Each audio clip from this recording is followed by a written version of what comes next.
Hello my friends, मैं विकास कंगवार बहुत बहुत स्वागत करता है आप सबका विकास सर क्लासेस पर। दोस्तों, मैं आप लोगों को करा चुका हूं अपने लास्ट लेक्चर तक question number 1, 2, 3 and 4 of exercise 1.2। आज स्टार्ट करते हैं क्वेश्चन नंबर 5 से। चलिए पढ़ लेता हूं मैं question number 5।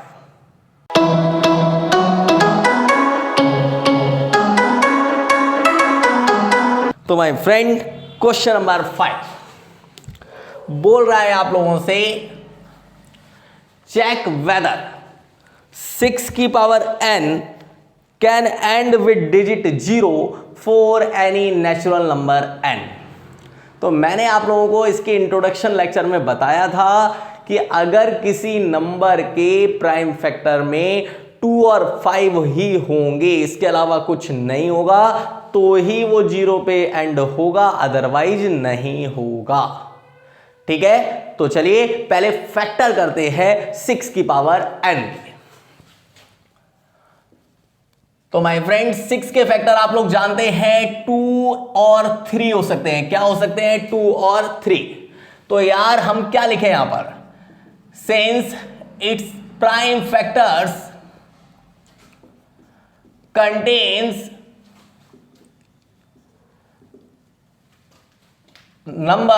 contains a number other than 3 और 5, वो other than 2 and 5, 2 और 5 के अलावा also contains लिख लो, also contains लिख लो कि भाई 2 और 5 के अलावा भी प्राइम फैक्टर यहां पर है। और uniqueness of fundamental theorem guarantee देती है कि इसके अलावा और कोई फैक्टर तो होंगे नहीं। यहां पर लिख लो यार, यहां पर and uniqueness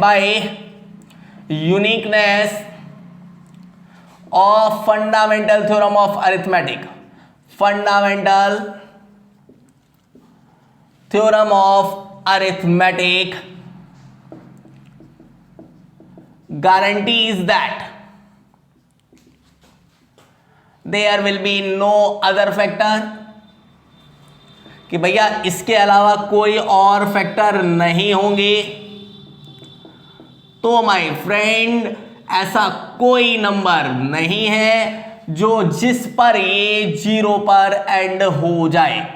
अगर सिर्फ और सिर्फ 2 और 5 के रूप में फैक्टर होते तो ही ये 0 पे एंड होगा, अदरवाइज ये यहां पर नहीं होगा। तो आप क्या लिखेंगे?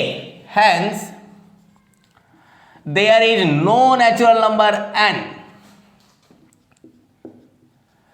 कोई ऐसा नेचुरल नंबर n नहीं है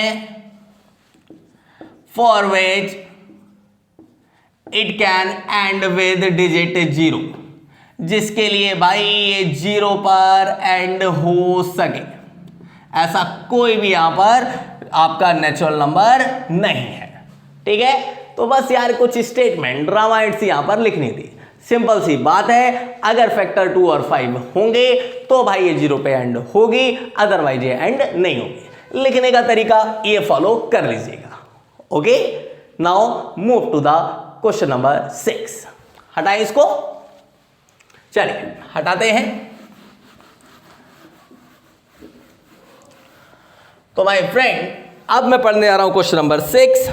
explain why 7 into 11 into 13 plus 13, एक नंबर इन्होंने ये दिया हुआ है, and 7 into 6 into 5 into 4 into 3 into 2 into 1 plus 5, एक नंबर इन्होंने ये दिया हुआ है। प्रूव करना है आर कंपोजिट नंबर। ठीक है, ये दो नंबर आपको दिए हुए, एक 7 into 6 into 5 into 4 into 3 into 2 into 1 plus 5, और एक 7 into 11 into 13 plus 13। तो आपको प्रूव करना है कि ये कंपोजिट नंबर है। कंपोजिट नंबर क्या होता है माय फ्रेंड्स? ऐसा नंबर जिसको एक्सप्रेस किया जा सके सिर्फ और सिर्फ प्रोडक्ट ऑफ प्राइम्स में। तो अगर इनके जो फैक्टर्स आगे चल के इसको सॉल्व करके अगर माय फ्रेंड फैक्टर्स सिर्फ और सिर्फ प्राइम नंबर में आएंगे, तो यार आप फंडामेंटल थ्योरम ऑफ अरिथमेटिक की गारंटी से कह सकते हो कि ये एक कंपोजिट नंबर है। करें सॉल्व वन बाय वन दोनों पार्ट को। तो पहले इसको लेते हैं, यहां से कुछ कॉमन दिखा आप लोगों को, मुझे दिखा माय फ्रेंड 13 दिखा, यहां से क्या दिखा कॉमन 13, तो यहां बच गया 7 इंटू 11 इंटू 1 प्लस 1, ये 13, ये हो गया 77 प्लस 1, तो ये हो गया माय फ्रेंड 13 इंटू 78। 78 के आप फैक्टर्स करो, 78 के फैक्टर्स करो तो ये हो गया 39 और ये हो गया 13, तो ये आ गया 13 इंटू 2 इंटू 3 इंटू 13, तो मैं यहां पर ऐसे भी लिख सकता हूं 2 इंटू 3 इंटू 13 का स्क्वायर। तो देखो यार, देखो सारे के सारे कौन है, प्राइम फैक्टर्स हैं, प्राइम नंबर्स हैं, तो हम कह सकते हैं कि ये हमारा क्या है, एक कंपोजिट नंबर। तो क्या लिख रहे हो, पहले यहां पर क्या लिखो, ऐसे लिख दो, since all factors are prime numbers, सारे के सारे फैक्टर्स हमारे क्या है, प्राइम नंबर्स। तो by fundamental theorem of arithmetic, इस थ्योरम के मदद से हम लोग कह पाएंगे कि ये क्या है, हमारा एक कंपोजिट नंबर है, क्योंकि ये सिर्फ और सिर्फ प्रोडक्ट ऑफ प्राइम्स की फॉर्म में आ रहा है। ठीक, क्लियर, ओके, कोई प्रॉब्लम नहीं है कि अगर सिर्फ प्राइम फैक्टर्स के रूप में आएगा तो माय फ्रेंड वो क्या होगा, कंपोजिट नंबर होगा। इसको मैं हटा लेता हूं, उस क्वेश्चन को यहां पे लिखते हैं, ठीक है, इसको मैं हटा रहा हूं, उसमें भी हम लोग चेक करेंगे भाई, इस क्वेश्चन में भी हम चेक करेंगे कि अगर सिर्फ और सिर्फ प्राइम फैक्टर्स के रूप में आएगा तो भाई ये होगा, वरना ये नहीं होगा। क्या कॉमन है दोस्तों यहां से, 5, क्या कॉमन है भाई फ्रेंड यहां से 5, तो ये बचा 7 into 6 into 4 into 3 into 2 into 1 plus का 1। अब इस ब्रैकेट को यहां लगा देता हूं, कहां लगा देता हूं, यहां, ओके, तो ये मल्टीप्लाई करके कितना आएगा, 2 3 जा 6, 6 4 जा 24, 24 6 जा 144 और 144 का 7 से मल्टीप्लाई करो, 7 4 जा 28, 7 4 जा 28 और 2 30, 7 1 जा 7 और 1 3 10, तो माय फ्रेंड ये आ गया 1008 प्लस 1। तो दोस्तों ये आ रहा है 5 इंटू 1009, 1009 के फैक्टर करें, ठीक है, ये क्या आ रहा है आपका 1009, 1009 के फैक्टर्स क्या होंगे, ये जाएगा 1009, 2 से नहीं जा रहा, 3 3 जा 9, 3 3 जा 9, 3 से नहीं जा रहा, 5 से तो जाएगा ही नहीं, 7 से भी नहीं जा रहा, 9 से भी नहीं जा रहा, 11, माय फ्रेंड ये नहीं जा रहा किसी से, ये नहीं जा रहा किसी से, मतलब ये किसकी फॉर्म में आ चुका है, प्रोडक्ट ऑफ प्राइम। क्या बोले भाई, since there is only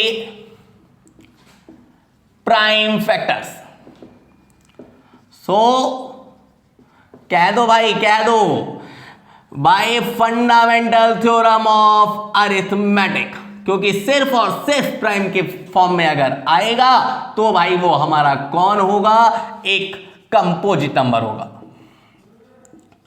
it is a composite number. बस ये हो गया हमारा क्वेश्चन नंबर 6 खत्म। क्लियर है मेरे दोस्तों, फैक्टर करने हैं, अगर सिर्फ प्राइम फैक्टर्स के रूप में आ रहे हैं तो वो हमारा क्या है, एक कंपोजिट नंबर है, अदरवाइज वो माय फ्रेंड कंपोजिट नंबर नहीं है। ठीक, चलिए अब करते हैं इस एक्सरसाइज का लास्ट क्वेश्चन मेरे दोस्तों। लास्ट क्वेश्चन कह रहा है हमारा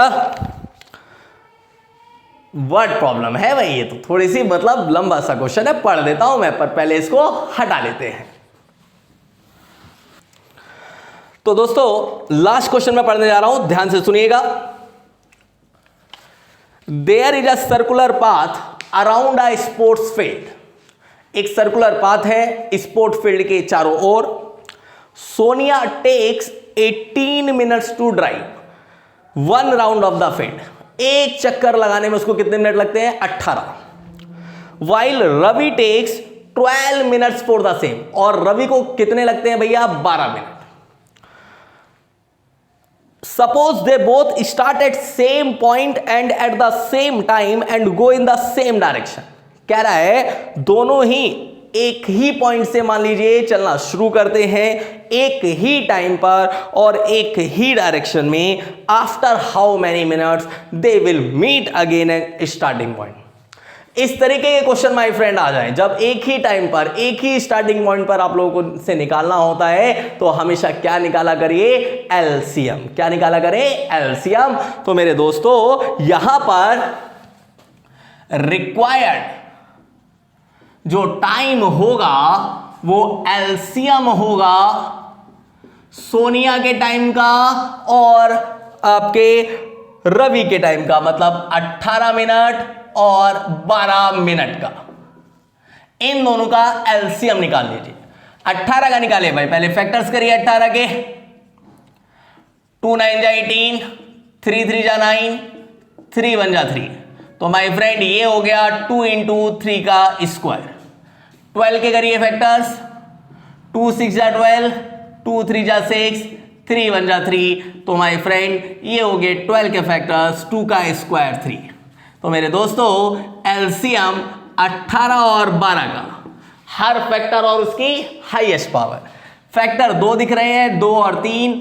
2 की पावर भी हाईएस्ट 2 है, 3 की पावर भी हाईएस्ट 2 है. तो 2 का स्क्वायर 4, 3 का स्क्वायर 9 और 4 9 जा हो गया 36. ये है भाई आपका रिक्वायर्ड टाइम. 36 मिनट बाद वो दोनों आपके मिलेंगे एक ही स्टार्टिंग पॉइंट पर आफ्टर 36 मिनट. ये बात भी लिख देता हूं, चलो यहां लिख देता हूं यार. Hence they will meet after 36 minutes at starting point. Okay, ये मैंने यहां पर लिख दिया. तो मेरे दोस्तों ये क्वेश्चन कंप्लीट होते ही कंप्लीट हो गई हमारी एक्सरसाइज 1.2. अब अपने नेक्स्ट लेक्चर में हम लोग स्टार्ट करेंगे एक्सरसाइज 1.3. आज के लिए इतना ही. थैंक यू सो मच दोस्तों.